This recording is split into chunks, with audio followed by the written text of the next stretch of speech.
ఈ సమయంలో వాక్యంలో నుండి కొన్ని అమూల్యమైన సూచనలు వాక్యం ద్వారా మీకు అందించాలని ఆశిస్తూ ఉన్నా. దయచేసి మీ బైబిల్ గ్రంథాలు ఒక్కసారి. సింహాసనం ఫిలిస్తీయులైన వారు తీసుకుని వెళ్ళారు. ఫిలిస్తీయులైన వారికి దేవుని సింహాసనం అపహరించినందున ముప్పతిప్పలు కలిగి వారికి పొక్కులు వచ్చినాయి. వారి దేశం అంతా సర్వనాశనమైంది. అందుచేత మరలా వారు బండి కట్టించి తిరిగి పంపిస్తారు యెరూషలేముకి.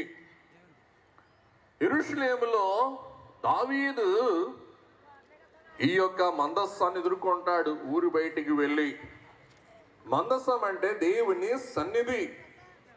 దేవుని సన్నిధి నాతో లేని కారణాన నాకు అపజయం కలిగింది అని దావీదు వేదన పడుతూ, మదన పడుతూ, దుఃఖపడుతూ, ప్రార్థిస్తూ ఉన్నప్పుడు దేవుడే తన సన్నిధిని తన ఇంటికి వెళ్తాడంటే నేరుగా.